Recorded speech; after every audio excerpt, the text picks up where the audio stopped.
Long day ahead of me, 109 kilometers. I got very intimidated by it yesterday. So you're joining me on day 4 of my 2,000 kilometer cycle around northern Spain. Yesterday we had left Burgos and heading to Leon, and today we're completing the rest of that journey to Leon. It was about 110 kilometers, a mixture of rough track and then roads. But let's look at it in detail. So we're starting out from the small village of Villamento de Campos, where I had spent the night. There's also a hostel there, so on the right hand side of the road here you will see Camino walkers on their way out early in the morning. This stretch of the route is pretty flat. I think there's about 500 meters over the 110 kilometers of climbing for me today, so that's almost not noticeable at all. And so these people were passing walking. They're probably going to be getting to Leon about in 3 days' time rather than later that evening. The advantage of cycling. There's a town 10 kilometers up the road at Carrion de los Condes. Carrion is the river that's being crossed.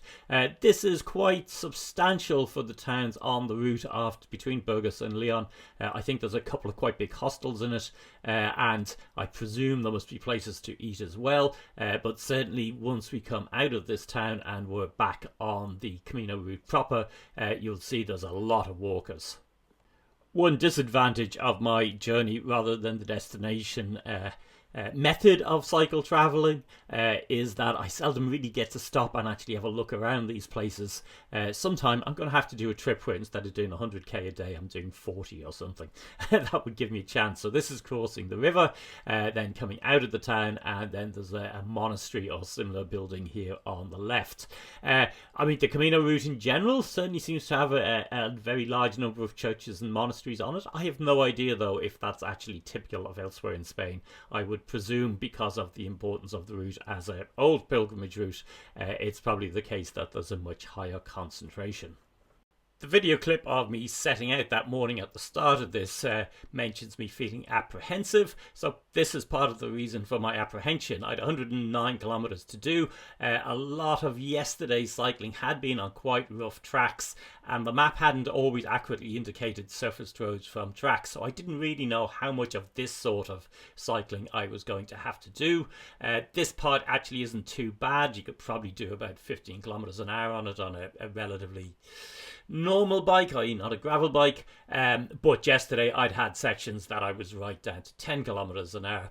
Now you get an idea though from this just how many people are walking the Camino at this time of year. My approach to coming from behind with people like this is to slow down about 20 meters back to say hola for hello. They then hear me and turn around and hopefully move out of the way. Occasionally people jumped because they weren't expecting a voice, and that always kind of made me feel bad, but I think it's probably better than a bell, because I do find that often when you ring a bell as you're approaching for people, they're quite panicky because they think of a bell like a car horn, so they think it's like, oh, they're imminently about to, crash into me or something, where saying hello in the local language probably works better. Incidentally, I would imagine 90% of the people walking weren't actually Spanish, but they probably had enough Spanish to know what hello meant, and also not to particularly notice my dreadful accent, you'd hope.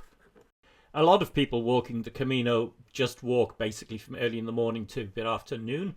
So these tracks will be much emptier in the afternoon and in the evening. And you notice as you hit a town, depending on how early you are, if you're early in the morning, you'll immediately have lots of walkers, and then they'll string out as you get a little bit further away as people who started at 9, at 8 or 7 or whatever. So here, for instance, I'm reaching the end of the walkers who had left that previous town.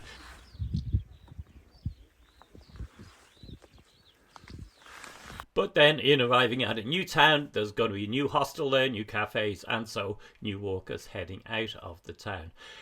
So there's a comment worth coming up on the route here. Initially, I stuck to the Camino trail. It was very rough, so I went back onto the main road. This is the N120, I think, because there's very little traffic on it, or at least at the time I was traveling. Now, this is a Sunday morning. I don't know how typical this would be at other times of year, but certainly it is an option.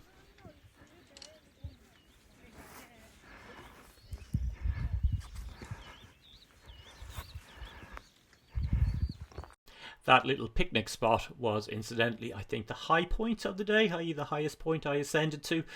Came down from that again, and there were some other ups and downs. But as you can see, there's really nothing very severe in terms of hill climbs on this particular day, at least. Don't worry, there's some really fearsome ones coming up. I've crossed back onto the Camino route here because we're coming up to the A231 motorway, well, rather a roundabout that feeds onto that, and you get high-speed traffic coming on and off those roundabouts, so I decided I'd go onto it for a while. Very bumpy along that section though, and very narrow. So this is the N20 again we're on. Now part of the reason there's so little traffic on the N20 is the A231 is just over there to the right, so any long distance traffic is obviously using that, and all we're seeing on the N120 is local traffic, I would presume. I found this in quite a few places. Your national roads you expect to be very busy, but actually they're not, because there's a motorway nearby that's taking the traffic off them. Same story here, by the way. I'm back on the Camino path because, again, there's a roundabout going onto the motorway and I'm trying to dodge the traffic on that. This part of the Camino path also swings in a loop in a little bit, and that's quite a nice, pretty little bit, so you might want to do that even if you're otherwise sticking to the road. It's at about 35 kilometers from the start. But yeah, the problem with taking this is it's squeezing past the walkers is actually quite hard. It's not a very wide track, so pretty quickly I'm back on the main road. So we're bypassing the town of Sargon at this point. This might be a stop where otherwise you'd have gone for lunch. I'm a little bit early for lunch, so I'm going to keep heading and trying to get as much distance as I can. This section is very fast. Watch out for this bit here, by the way. You're now switching off the N120 onto this long back road, and this goes on for a very considerable distance. It's very pretty. The trees on one side, the yellow flowers on the other, and off in the far distance on the right we can see mountains again. So it's the first time I've seen the mountains in a couple of days. I posted a couple of photos back to my family, and my mother commented, "Is that snow on top of them?" And I couldn't really see it on the screen in the bright sunlight, so I thought, what's she on about? There couldn't be snow up there. But later on that evening when I went through them, I realised there was snow, and that made me think about what the path ahead of me tomorrow was going to be like, because I knew I was climbing a high mountain pass. I stopped here for lunch because it was handy. Pints and a pizza, which was grand. I think came to about €14. However, and I'll point this out a couple of times, I think you are better off not stopping at the first Camino directed place on the edge of town, and instead going into one of the places where the locals eat in a town itself. You'll get food that is both better and cheaper. That place was fine, and the Camino route ones do have the advantage that they'll either speak English or be well used to people who don't speak any Spanish, whereas if you're going into town, that's much less likely to be the case. But really, as I went on, I increasingly would just seek out the local places to eat. Viewing this video a couple of months later, it really strikes you how the clouds and the sky in general looks like it's been generated by CGI. It's sort of blue and white. It's quite extraordinary. And it's very flat here, so you're kind of seeing a vast distance in every direction. There's not really any hedgerows, as you can see on the fields. So although there's not much footage I'm showing to either side here, in reality you can see a very long distance. As you'll have noticed, despite my fears in the morning, it has mostly been tarmac roads with good surfaces that I've been cycling for most of the day. Just that sort of 20-kilometre stretch near the start with a rough surface. So in fact I was making good time. It had got quite hot, and I was aware of that. I presume because it was a Sunday, even though I was now starting to get quite close to Leon, the traffic was still very light. I decided I would just push on and get to the city itself and not bother with any more substantial breaks. This back route into Leon is actually quite pleasant and quiet. If you look at a map though, you'll see that there's motorways pretty much on every side of the road and behind it. So there's not that many other entrances to the city, but certainly this wooded approach along some quiet roads and then into some outer suburbs was quite pleasant. You will see now as we get a little bit closer, the suburbs start to get bigger, the traffic does start to pick up, and it's still though pretty quiet. Again, Sunday afternoon, I do wonder what this might be like at 5 o'clock on a Tuesday afternoon, for instance. So here we're now on the final approach to Leon through the last suburbs. You can see that threatening rain that's on the horizon, and I thought I was going to have yet another day where I would arrive at my accommodation absolutely soaked, because it looked very much like this was going to catch me. However, as it turned out, it didn't.